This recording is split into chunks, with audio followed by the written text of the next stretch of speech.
प्रिय श्रोताओं, आज सुनिए श्री सत्यनारायण भगवान की संपूर्ण कथा। पौराणिक कथा के अनुसार एक समय नैमिषारण्य तीर्थ में शौनक आदि 88,000 ऋषियों ने श्री सूत जी से कहा, हे प्रभु, इस कलयुग में वेद विद्या रहित मनुष्यों को प्रभु भक्ति किस प्रकार मिलेगी और उनका उद्धार कैसे होगा?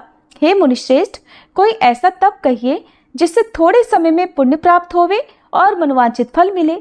ऐसी कथा को सुनने की हमारी इच्छा है।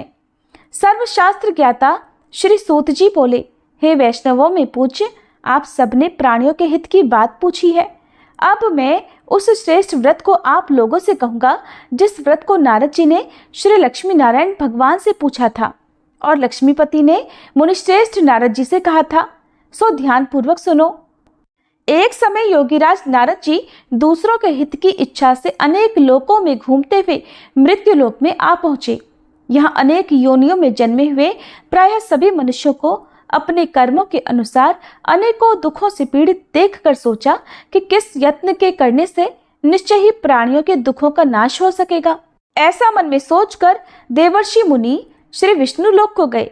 वहां श्वेत वर्ण और 4 भुजाओं वाले देवों के ईश नारायण को देखकर, जिनके हाथों में शंख, चक्र, गदा और पद्म थे तथा वरमाला पहने हुए थे, स्तुति करने लगे।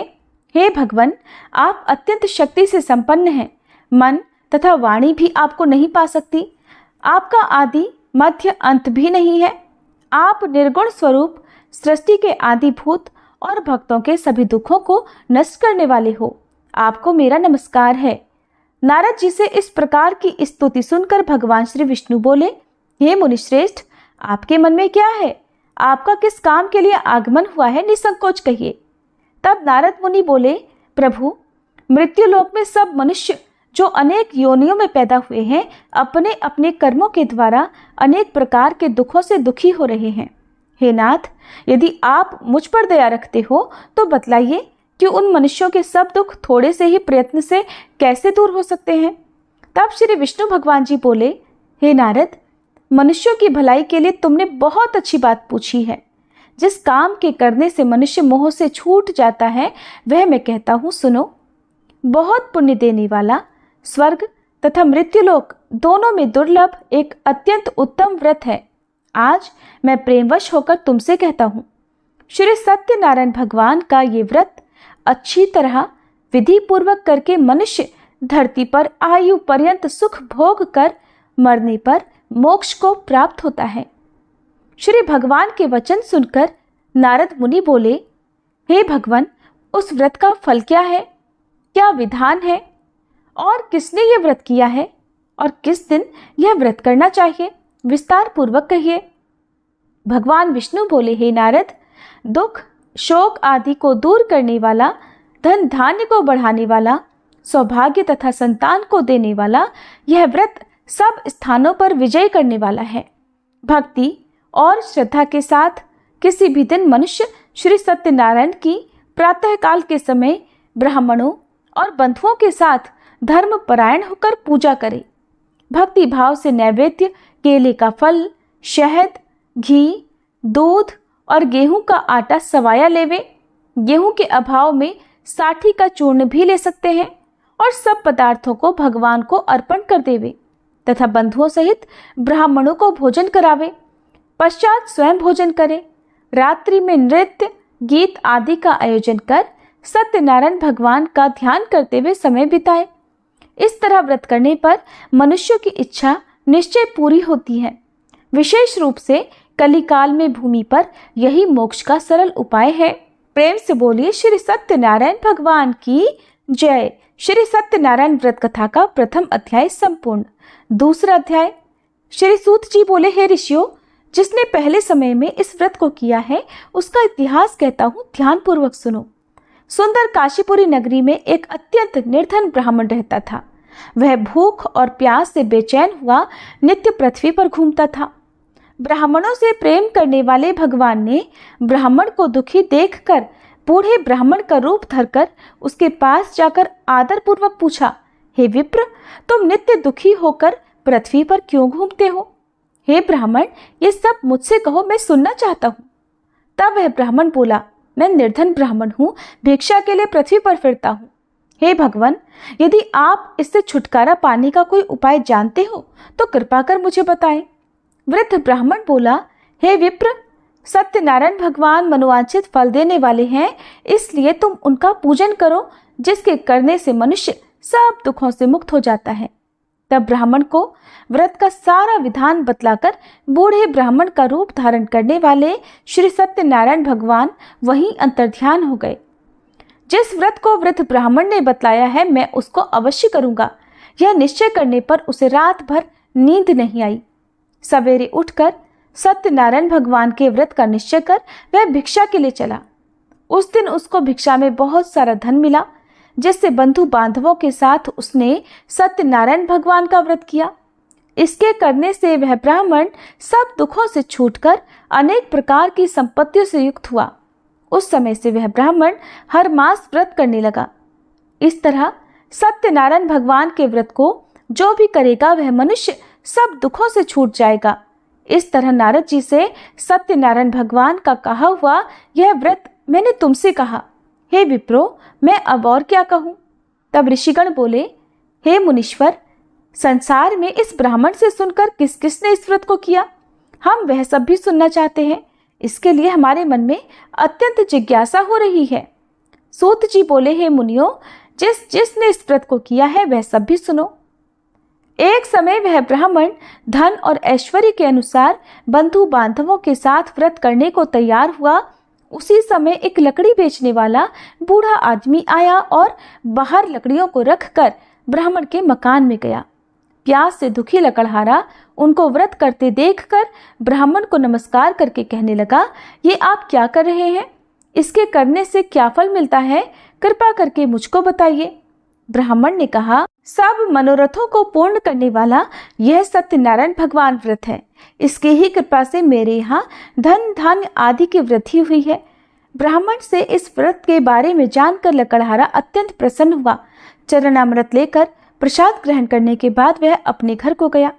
अगले दिन लकड़हारे ने अपने मन में इस प्रकार का संकल्प लिया कि आज गांव में लकड़ी बेचने से जो धन मिलेगा उसी से सत्यनारायण भगवान का उत्तम व्रत करूंगा। ऐसा मन में निश्चय कर वह बूढ़ा आदमी लकड़ियां अपने सिर पर रखकर जिस नगर में धनवान लोग रहा करते थे ऐसे सुंदर नगर में गया। उस दिन वहां पर उसे उन लकड़ियों का दाम पहले से 4 गुना मिला। तब वह लकड़हारा दाम लेकर अति प्रसन्न होकर पके केले, शक्कर, घी, दूध, दही और गेहूं का चूर्ण इत्यादि सत्यनारायण भगवान के व्रत की कुल सामग्रियों को लेकर अपने घर गया। फिर उसने अपने परिवारजनों को बुलाकर विधि के साथ भगवान का पूजन और व्रत किया। उस व्रत के पुण्य प्रभाव से वह बूढ़ा लकड़हारा धन, पुत्र आदि से युक्त हुआ और संसार के समस्त सुख भोग कर अंत में वैकुंठ लोक को चला गया। श्री सत्यनारायण भगवान की जय। श्री सत्यनारायण व्रत कथा का 2वां अध्याय संपूर्ण। 3वां अध्याय। श्री सूत जी बोले, हे श्रेष्ठ मुनियों, अब आगे की कथा कहता हूँ, सुनो। पहले समय में उल्कामुख नाम का एक बुद्धिमान राजा रहा करता था। वह सत्यवक्ता और जितेंद्रिय था। प्रतिदिन देव स्थानों पर जाता और गरीबों को धन देकर उनके कष्ट दूर करता था। उसकी पत्नी कमल के समान मुख वाली और सती साध्वी थी। पुत्र प्राप्ति के लिए भद्रशिला नदी के तट पर उन दोनों ने सत्यनारायण भगवान का व्रत किया। उस समय वहां एक साधु नामक वैश्य आया।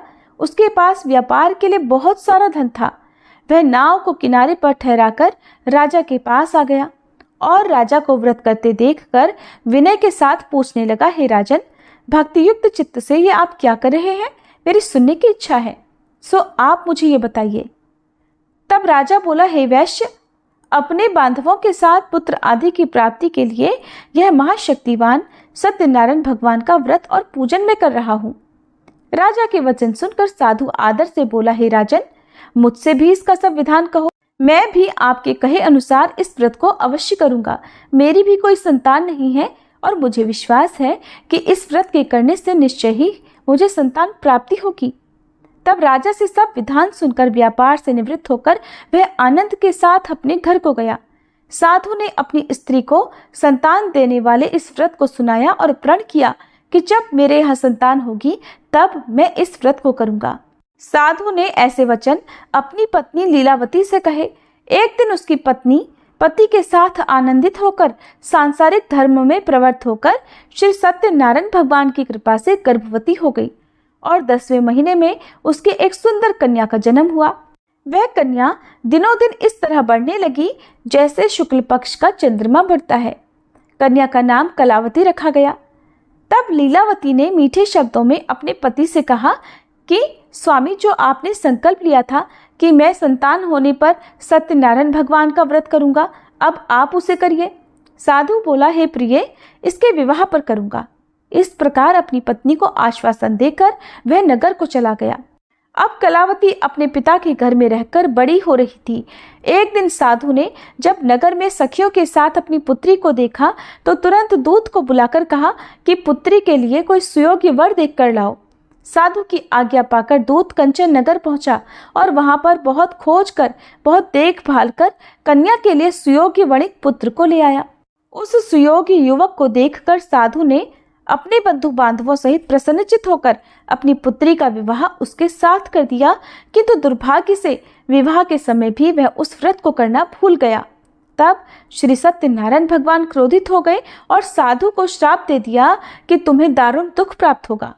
अपने कार्य में कुशल साधु वैश्य अपने जामाता सहित समुद्र के समीप स्थित रत्नपुर नगर में गया और वहां दोनों ससुर जमाई चंद्रकेतु राजा के उस नगर में व्यापार करने लगे।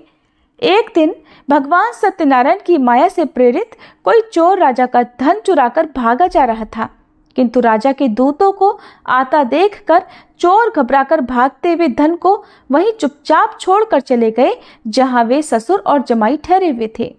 जब दूतों ने उन साधु वैश्य के पास राजा के धन को रखा हुआ देखा तो वे उन्हीं को चोर समझकर दोनों को बांध कर ले गए और राजा के पास जाकर बोले, हे राजन, ये 2 चोर हम पकड़ कर लाए हैं, देखकर आज्ञा दीजिए। तब राजा की आज्ञा से उनको कठोर कारावास में डलवा दिया गया और उनका सब धन भी छीन लिया गया। सत्यनारायण भगवान के श्राप के कारण साधु वैश्य की पत्नी और पुत्री भी इधर घर में बहुत दुखी रहने लगी। उनके घर पर जो भी धन रखा था चोर चुरा कर ले गए। शारीरिक और मानसिक पीड़ा तथा भूख प्यास से अति दुखी होकर और अन्न की चिंता में कलावती एक दिन एक ब्राह्मण के घर गई। वहां उसने सत्यनारायण भगवान का व्रत होते देखा, फिर कथा सुनी और प्रसाद ग्रहण करके रात होने पर वह घर आई। तब उसकी माता ने कलावती से पूछा, हे पुत्री, तू अब तक कहाँ रही और तेरे मन में क्या है?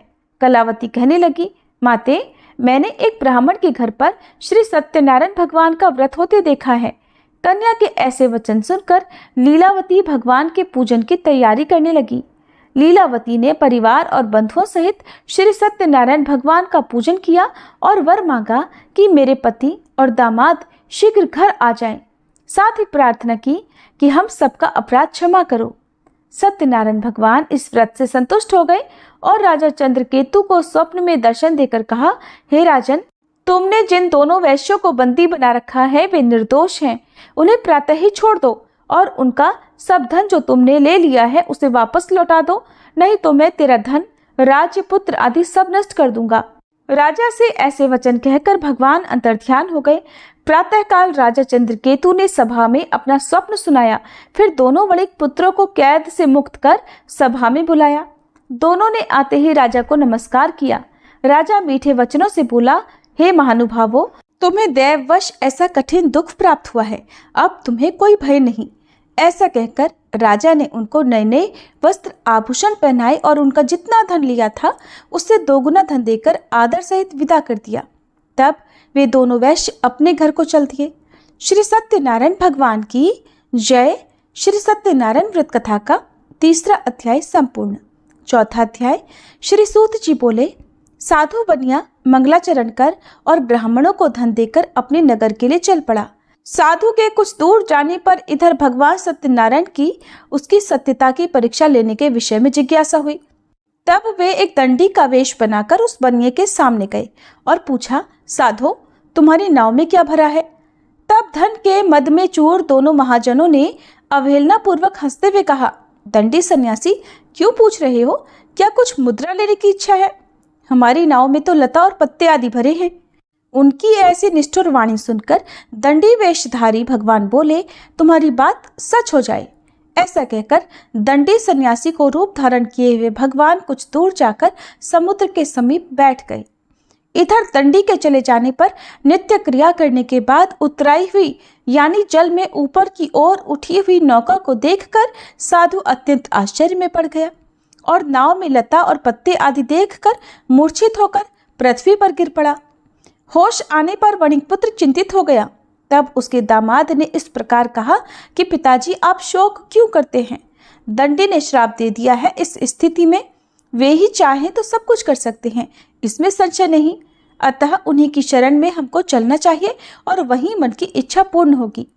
दामाद की बात सुनकर वह साधु बनिया उनके पास गया और वहां दंडी को देखकर उसने भक्ति पूर्वक उन्हें प्रणाम किया तथा आदर पूर्वक कहने लगा कि आपके सम्मुख मैंने जो कुछ कहा है, असत्य भाषण रूप अपराध किया है, आप कृपया मेरे उस अपराध को क्षमा कर दीजिए। ऐसा कहकर बार बार प्रणाम करके वह महान शोक से व्याकुल हो गया। दंडी ने उस बनिए को रोते हुए देखकर कहा, हे मूर्ख, रो मत, मेरी बात सुनो। मेरी पूजा से उदासीन होने के कारण तथा मेरी आज्ञा से ही तुमने बार बार दुख प्राप्त किया है। भगवान की ऐसी वाणी सुनकर वह उनकी स्तुति करने लगा। साधु ने कहा, हे प्रभु, ये आश्चर्य की बात है कि आपकी माया से मोहित होने के कारण ब्रह्मादि देवता भी आपके गुणों और रूपों को यथावत रूप से नहीं जान पाते।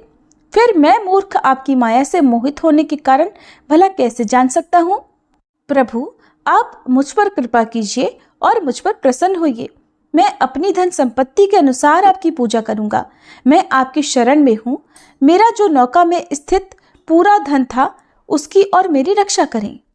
उस बनिए की भक्ति युक्त वाणी सुनकर भगवान जनार्दन संतुष्ट हो गए। भगवान जनार्दन उसे अभीष्ट वर प्रदान कर वहीं अंतर ध्यान हो गए।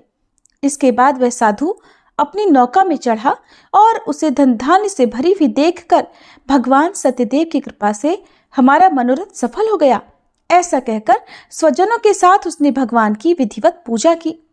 भगवान श्री सत्यनारायण की कृपा से वह आनंद से परिपूर्ण हो गया और नाव को प्रयत्न पूर्वक संभालकर उसने अपने देश के लिए प्रस्थान किया। साधु बनिए ने अपने दामाद से कहा, वह देखो, मेरी रत्नपुरी नगरी दिखाई दे रही है। इसके बाद उसने अपने धन के रक्षक दूत को अपने आने का समाचार देने के लिए अपनी नगरी में भेजा। उसके बाद उस दूत ने नगर में जाकर साधु की पत्नी को हाथ जोड़कर प्रणाम किया और उसके लिए अभीष्ट बात की। सेठ जी अपने दामाद और बंधु वर्ग के साथ बहुत सारे धन धान्य से संपन्न होकर नगर के निकट पधार गए हैं। दूत के मुख से ये बात सुनकर वह अत्यंत आनंदित हुई और उस साध्वी ने श्री सत्यनारायण की पूजा करके अपनी पुत्री से कहा, पुत्री, मैं साधु के दर्शन करने के लिए जा रही हूँ, तुम भी जल्दी आना। माता का ऐसा वचन सुनकर व्रत को समाप्त करके प्रसाद का परित्याग करके कलावती भी अपने पति का दर्शन करने के लिए चल पड़ी। इससे भगवान सत्यनारायण रुष्ट हो गए और उन्होंने उसके पति को तथा नौका को धन के साथ हरण करके जल में डुबो दिया। इसके बाद कलावती कन्या अपने पति को न देखकर महान शोक से रुदन करती हुए पृथ्वी पर गिर पड़ी। नाव का अदर्शन और कन्या को अत्यंत दुखी देखकर भयभीत मन से साधु बनिए ने सोचा, ये क्या आश्चर्य हो गया। नाव का संचालन करने वाले भी सभी चिंतित हो गए। इसके बाद वह लीलावती भी कन्या को देखकर दुख से व्याकुल हो गई और अत्यंत दुख से विलाप करती हुई अपने पति से इस प्रकार बोली, स्वामी, अभी अभी नौका के साथ वह अदृश्य कैसे हो गया? न जाने किस देवता की उपेक्षा से वह नौका हरण कर ली गई, या फिर श्री सत्यनारायण का महात्म्य भला कौन जान सकता है। ऐसा कहकर वह अपने परिवारजनों के साथ विलाप करने लगी और कलावती कन्या को गोद में लेकर रोने लगी। कलावती भी अपने पति के नष्ट हो जाने पर दुखी हो गई और पति की पादुका लेकर उनका अनुगमन करने के लिए उसने मन में निश्चय किया। कन्या के इस प्रकार के आचरण को देखकर पत्नी सहित वह धर्म के साधु बनिया अत्यंत शोक व्याकुल हो गया और सोचने लगा, या तो भगवान सत्यनारायण ने यह अपहरण किया है या फिर हम सभी भगवान सत्यदेव की माया से मोहित हो गए हैं। अपनी धन की शक्ति के अनुसार मैं भगवान श्री सत्यनारायण की पूजा करूंगा। तब सभी को बुलाकर इस प्रकार कहकर उसने अपने मन की इच्छा प्रकट की और बारंबार भगवान सत्यदेव को दंडवत प्रणाम किया। इससे दीनों के परिपालक भगवान सत्यदेव प्रसन्न हो गए। भक्त वत्सल भगवान ने कृपा पूर्वक आकाशवाणी की कि तुम्हारी कन्या प्रसाद छोड़कर अपने पति को देखने चली आई है। निश्चय ही इस कारण उसका पति अदृश्य हो गया है। यदि घर जाकर यह प्रसाद ग्रहण करके वापस आए तो हे साधु बनिया, तुम्हारी पुत्री पति को प्राप्त करेगी, इसमें संशय नहीं। कलावती ने भी यह दिव्य आकाशवाणी सुनी तो वह शीघ्र ही अपने घर गई और उसने प्रसाद ग्रहण किया। वापस आकर उसने अपने परिवारजनों और अपने पति को भी देखा। तब कलावती कन्या ने अपने पिता से कहा कि पिताजी, अब तो घर चलिए, देरी क्यों कर रहे हैं। कन्या की बात सुनकर वणिक पुत्र संतुष्ट हो गया और विधि विधान से भगवान सत्यनारायण का पूजन करके धन तथा बंधु बांधवों के साथ अपने घर को गया। इसके बाद पूर्णिमा और संक्रांति पर्वों पर भगवान सत्यनारायण का पूजन करते हुए इस लोक में सुख भोग कर अंत में वह सत्यपुर वैकुंठ लोक को चला गया। प्रेम से बोलिए श्री सत्यनारायण भगवान की जय। श्री सत्यनारायण भगवान व्रत कथा का चौथा अध्याय संपूर्ण। पांचवा अध्याय। श्री सूत जी बोले, श्रेष्ठ मुनियों, अब इसके बाद मैं दूसरी कथा कहूंगा, आप लोग ध्यान पूर्वक सुनिए। अपनी प्रजा का पालन करने में तत्पर तुंगध्वज नामक एक राजा था। उसने सत्यदेव के प्रसाद का परित्याग करके दुख प्राप्त किया।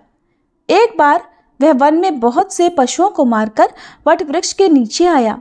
वहां उसने देखा कि गोपगण बंधु बांधवों के साथ संतुष्ट होकर भक्ति पूर्वक भगवान सत्यदेव की पूजा कर रहे हैं। राजा यह देखकर भी अहंकारवश न तो वहां गया और न उसने भगवान सत्यनारायण को प्रणाम ही किया। पूजन के बाद सभी गोपगण भगवान का प्रसाद राजा के समीप रखकर वहां से लौट आए और इच्छानुसार उन सभी ने भगवान का प्रसाद ग्रहण किया। इधर राजा को प्रसाद का परित्याग करने से बड़ा दुख मिला। उसका संपूर्ण धन, धान्य और सभी सौपुत्र नष्ट हो गए। राजा ने मन में यह निश्चय किया कि अवश्य ही भगवान सत्यनारायण ने हमारा नाश कर दिया है, इसलिए मुझे वहां जाना चाहिए जहां श्री सत्यनारायण का पूजन हो रहा था। ऐसा मन में निश्चय करके वह राजा गोपगणों के समीप गया और उसने गोपगणों के साथ भक्ति श्रद्धा से युक्त होकर विधि पूर्वक भगवान सत्यदेव की पूजा की। भगवान सत्यदेव की कृपा से वह पुनः धन और पुत्रों से संपन्न हो गया तथा इस लोक में सभी सुखों का उपभोग कर अंत में सत्यपुर वैकुंठ लोक को प्राप्त हुआ। श्री सूत जी कहते हैं, जो व्यक्ति इस परम दुर्लभ श्री सत्यनारायण के व्रत को करता है और पुण्यमयी तथा फल प्रदायिनी भगवान की कथा को भक्ति युक्त होकर सुनता है, उसे भगवान सत्यनारायण की कृपा से धन धान्य आदि की प्राप्ति होती है। दरिद्र धनवान हो जाता है, बंधन में पड़ा हुआ बंधन से मुक्त हो जाता है, डरा हुआ व्यक्ति भय मुक्त हो जाता है। ये सत्य बात है, इसमें संशय नहीं। इस लोक में वह सभी इच्छित फलों को भोग कर अंत में सत्यपुर वैकुंठ लोक को जाता है। हे ब्राह्मणों, इस प्रकार मैंने आप लोगों से भगवान सत्यनारायण के व्रत को कहा, जिसे करके मनुष्य सभी दुखों से मुक्त हो जाता है। कलयुग में तो भगवान सत्यदेव की पूजा विशेष फल प्रदान करने वाली है। भगवान विष्णु को ही कुछ लोग काल, कुछ लोग सत्य, कोई ईश और कोई सत्यदेव तथा दूसरे लोग सत्यनारायण नाम से कहेंगे। अनेक रूप धारण करके भगवान सत्यनारायण सभी का मनोरथ सिद्ध करते हैं। कलयुग में सनातन भगवान विष्णु ही सत्यव्रत रूप धारण करके सभी का मनोरथ पूर्ण करने वाले होंगे। हे श्रेष्ठ मुनियों, जो व्यक्ति नित्य भगवान सत्यनारायण की इस व्रत कथा को पढ़ता है, सुनता है, भगवान सत्यनारायण की कृपा से उसके सभी पाप नष्ट हो जाते हैं। हे मुनीश्वरों, पूर्व काल में जिन लोगों ने भगवान सत्यनारायण का व्रत किया था, उसके अगले जन्म का वृतांत कहता हूँ, आप लोग सुनिए। महान प्रजा संपन्न शतानंद नाम के ब्राह्मण सत्यनारायण व्रत करने के प्रभाव से दूसरे जन्म में सुदामा नामक ब्राह्मण हुए और उस जन्म में भगवान श्री कृष्ण का ध्यान करके उन्होंने मोक्ष प्राप्त किया। लकड़हारा भील गुहों का राजा हुआ और अगले जन्म में उसने भगवान श्री राम की सेवा करके मोक्ष प्राप्त किया। महाराज उल्कामुख दूसरे जन्म में राजा दशरथ हुए, जिन्होंने श्री रंगनाथ जी की पूजा करके अंत में वैकुंठ प्राप्त किया। इस प्रकार धार्मिक और सत्यव्रती साधु पिछले जन्म के सत्यव्रत के प्रभाव से अपने दूसरे जन्म में मोरध्वज नामक राजा हुआ। उसने आरे से चीरकर अपने पुत्र की आधी देह भगवान विष्णु को अर्पित कर मोक्ष प्राप्त किया। महाराज तुंगध्वज जन्मांतर में स्वयंभू मनु हुए और भगवत संबंधी संपूर्ण कार्यों का अनुष्ठान करके वैकुंठ लोक को प्राप्त हुए। जो गोपगण थे वे सब जन्मांतर में ब्रजमंडल में निवास करने वाले गोप हुए और सभी राक्षसों का संहार करके उन्होंने भी भगवान का शाश्वत धाम गोलोक प्राप्त किया। प्रेम से बोलिए श्री सत्यनारायण भगवान की जय। श्री लक्ष्मी नारायण भगवान की जय। श्री सत्यनारायण भगवान कथा का 5वां अध्याय संपूर्ण और इसी के साथ कथा समाप्त हुई। सभी प्रेम से बोलिए श्री लक्ष्मी नारायण भगवान की जय।